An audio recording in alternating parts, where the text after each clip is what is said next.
Welcome to Love and Abuse, the show about helping you identify poisonous communication and toxic behavior. You deserve to be treated with respect and kindness. That's why it's important that you learn to pinpoint manipulative and controlling behavior so that you keep your power and your sanity. I'm your host, Paul Coliani.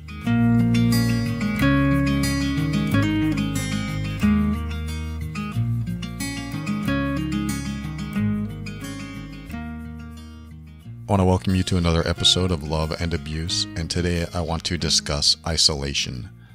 Isolation in the sense that when you're with someone that maybe doesn't have your best interest in mind and wants to control you in some way. It may not feel like control. You may not recognize it as control. But when you're with someone that wants to make sure that there are no or less outside influences that could affect your decision making, that could influence you in a way that takes away their power over you, that takes away their control over you. And so isolation is one of those behaviors that allows the person that's trying to isolate you to have more control over you because you have less of a support system out there.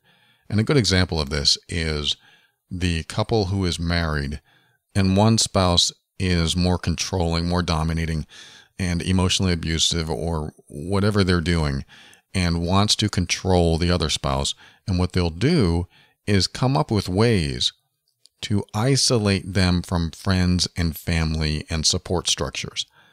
And that can sometimes include moving to a new city or telling stories about their friends and family in a way that makes their friends and family sound like they're not supportive or even against them.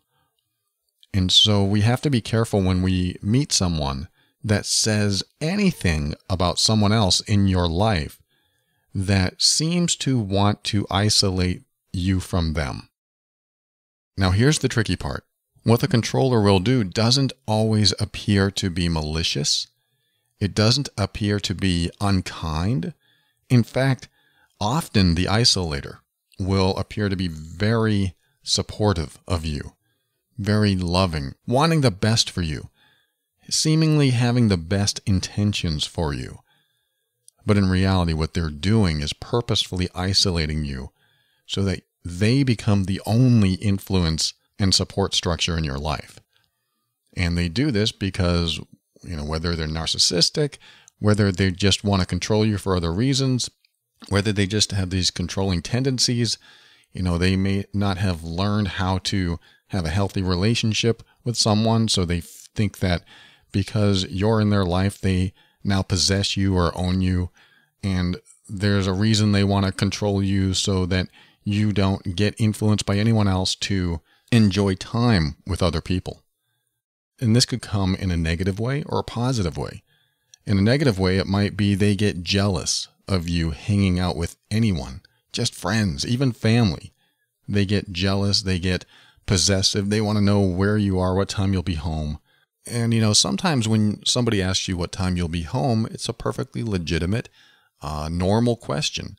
And it doesn't necessarily have any type of manipulation behind it. But we have to look at all the variables in place. If we are looking at a situation that is unhealthy, where someone is doing these little measures of control of you, and they add up to a bigger picture of something like this, isolation, or other ways that you feel like you need to rely on them and not so much seek the friendship or comfort from other people, or even advice where you are so reliant on the person that you're with that you actually start to feel bad for going outside the confines of the relationship that you're in with them. In fact, you might even start feeling guilty, which is one of the clues that something more is going on. If you feel guilty for hanging out with the people that you would normally hang out with, your mom, your dad, your sister, your brother, your best friend, these people that you seek out, that you maybe have sought before to spend time with before this other relationship started, they were probably good influences in your life. They were probably healthy outlets for you to express yourself, to share your experiences. But what will end up happening is the manipulator, the controller in your life will start to make you see things that aren't there and make you feel things that cause you to question your other relationships. And so this happens in small steps and very subtly. And, if you've listened to the show a while, you've heard me talk about how I was emotionally abusive in my past and had to do a lot of healing and a lot of reflection and inflection and everything I could to get past this stuff that I used to do. But I speak from experience knowing that someone can isolate you without your knowledge. That's what I used to do with my first girlfriend, my second girlfriend, my wife. I did this with all the women in my life up until probably about 10 years ago when I realized, oh, that's what I'm doing. And because I cared about the person I was with, I didn't want them to feel bad. Then I was able to snap out of that, what I might call the toxic trance that I was in. I was just a toxic person, and I wanted the person I was with to only be with me, to only seek comfort from me, to only want me in her life, to only seek happiness from me. I wanted to be her source, just as she was going to be my only source of all of the above. If I can cause me to be her only source, then there is less and less chance that she'll take time away from us and be with other people and maybe even find someone better than me. That was the type of controlling I did back then. And what turned it around for me was seeing that every relationship I had failed. Every relationship I had, the person would leave me. And when my marriage ended, I finally realized I'm doing something to cause all of this. And so we can look at someone who is being toxic like this in two ways. If they actually care about the other person and they learn about their own behavior, then they might be able to heal and grow and move on from it. If they don't care, if they lack empathy, and they just want to get what they want, regardless of the other person's feelings, that's usually when it can't work. I mean, I'm just going to say it boldly. It just can't work. Because if that person doesn't have empathy, they just don't care. They only want what they want, and they want to get what they want in any way they want, and they'll do whatever it takes to do that. And when you have somebody like that in your life, it is a difficult place to be, because even though they might come across as sympathetic and even sometimes play the victim and they've had a hard life, if they don't have empathy for you, then there's really nothing you can do about it. They just don't care about your feelings. But I talk about that on other episodes, so tune into those. But coming back to the way I was isolating my first long-term girlfriend, for example, whenever she wanted to be with her mom or be with a friend on a girls' night out, I needed to be near her. I needed to be with her, or at least I wanted to be. I would express sadness that she was going out. I would have that possessiveness vibe going on. I wanted to know where she was going, when she'd be back. I wanted her to call me. I mean, back then it wasn't texting, but you can call me and tell me where you are, just in case, something went wrong. I always came up with good reasons for her to stay in touch with me, for her to let me know where she was, and for her to let me know what time she was coming home and stuff. And so this was my way of not only being that possessive, controlling person, but also isolating her. And this isn't necessarily the main definition of isolation, but it is a component of it. If I can make me her focal point and everyone else secondary and not really important to her, then I am essentially isolating her and causing her to see that I am her main support system, along, in this case, with the person who is emotionally abusing her as well. This is where that trauma bonding happens, where you feel love from someone as they're abusing you. And that's an awful place to be, because you grow an attachment to someone and feel like the only way to get love is to be abused, even though you may not call it abuse. You may not call any of this abuse. You might just call it difficulties in your relationship. You might call it his or her quirks. You might say they just had a hard life and they don't know how to show up any other way, or they're learning, or they're trying to figure it out. Who knows? It doesn't matter. What matters is how they're showing up today, in the moment, how they're treating you now. And so let me come back to this isolation and help you recognize it so that you aren't completely sucked into such a place of reliance only on them and complete dependency on them where your support structure is gone entirely. This is an unfortunate event that happens in some relationships, is that someone will isolate the other person and the other person doesn't realize it's happening or thinks it's going to be fine, especially if you're moving out of town and you don't know anyone and they have friends in that town, or maybe not. Maybe there's no one that either of you know, but it doesn't matter. What is happening is that you end up without other people that you love and trust and appreciate and want to be around. Once those people are out of your life, it's a lot more difficult to leave any type of relationship just in case you're thinking about leaving, or get the support that you need. And what you end up doing is seeking your support from only one person. And if that one person doesn't have the best intentions for you, then you're kind of stuck. At least it feels stuck. You're not really stuck, but it can feel that way. And some people believe they really are stuck when this happens. There's nothing I could do now. Now I'm in a new town with new people and I don't know anyone and I don't have a job and he or she makes all the money and I don't know what to do. Some people listening right now are in that situation. But I want you to recognize isolation the way it is and how it continues. Even if you're in that situation now, I want you to recognize how isolation is happening in your life. If it is, hopefully it's not, but if it is happening to you or you want to know how to spot it, all you have to do is recognize the end result of their behavior, of their either support or criticism. Because isolation is going to come in two ways. It's going to come in a very supportive, loving way. It's going to sound it, but it's not really. Or a very critical way. The supporting, loving way will sound probably similar to this. Hey, I want you to have friends. I definitely want you to go out and be with people that you love and appreciate. I just care about you and I don't want you to get hurt. So there's a little twist in there. The twist is it sounds supportive, but there's a but. And I want you to be aware of that but. If you hear something like, absolutely, I want you to have friends, but I just want you to be safe. I just want you to know that I care about you and I don't want you to make any mistakes, or I just want you to know that I don't have a good feeling about that person. And the trouble with a statement like that is that you can't tell if it's real or not. You can't tell if that's true or not, which is why emotional abuse is so hard to spot. And you have to look at the long-term effect and the compound effect of little behaviors like this that add up. Because anyone that's healthy could also say that, hey, I want you to have a good time, but just be aware I have a bad feeling about that person. A healthy, non-toxic person, someone you love and trust, will say that to you if they have those feelings or something like it.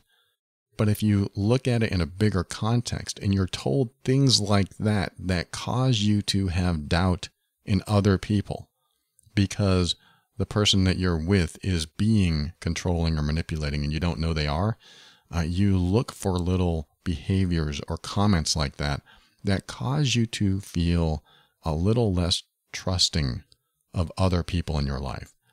And is the source of that distrust coming from that same person?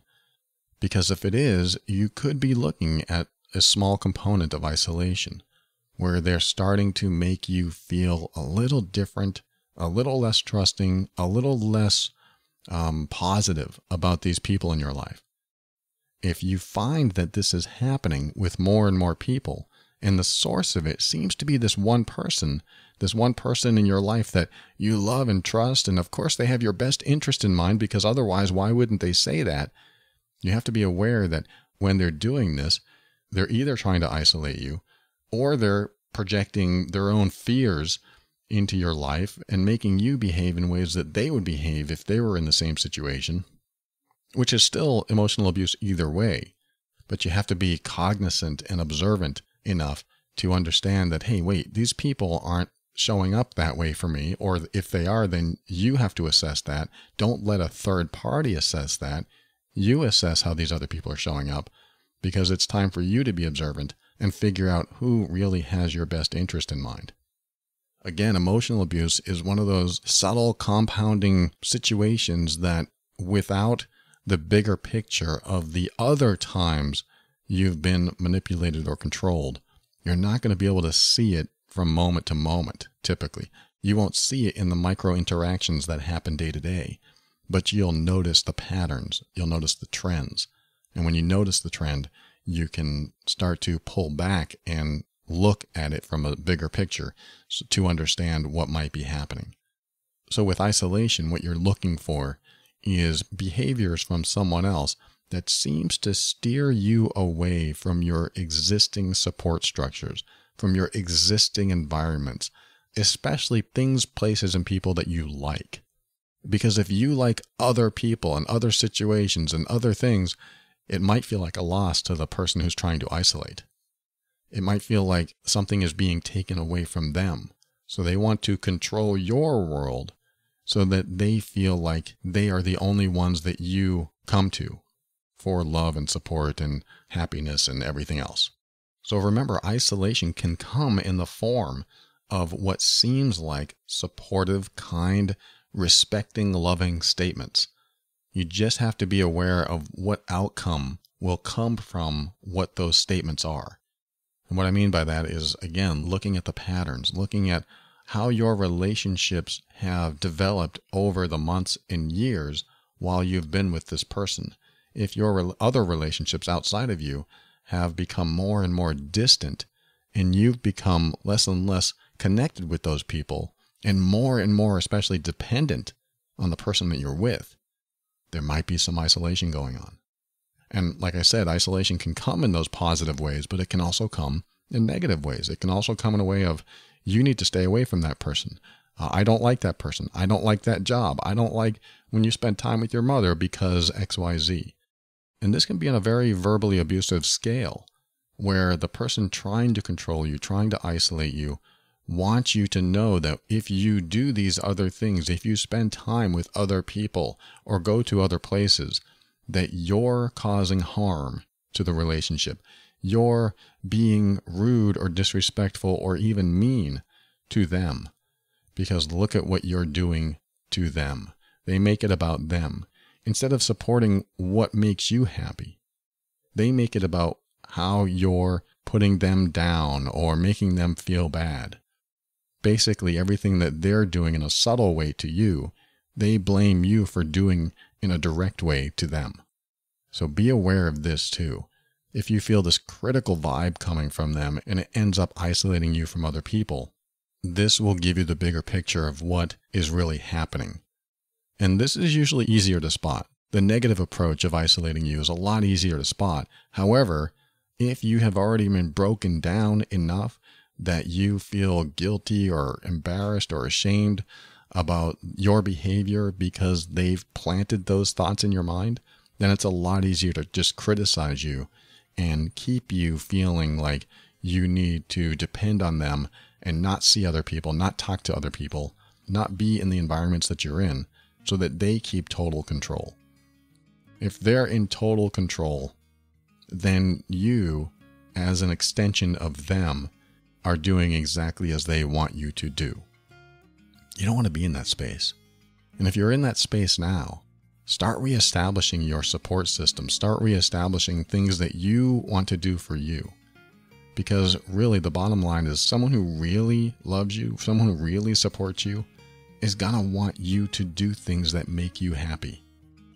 And if they're trying to take away those things that make you happy, then they just want to control you. I don't want you to be controlled. I want you to be free. Free to choose, free to do anything you want. Share this with others that might benefit.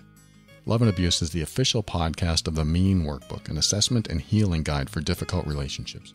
If you want to pinpoint the exact behaviors causing the difficulties in your relationship, head over to loveandabuse.com.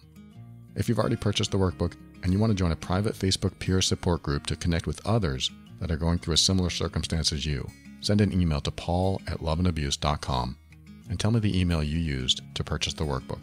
Once I verify it, I'll send you an invite to the group right away. This show exists to remind you that you are not alone and you're not going crazy. You deserve to be treated with kindness and respect. You deserve honesty and sincerity. You deserve to be treated as worthy and significant, because you are. Thank you for joining me today. We'll talk again soon.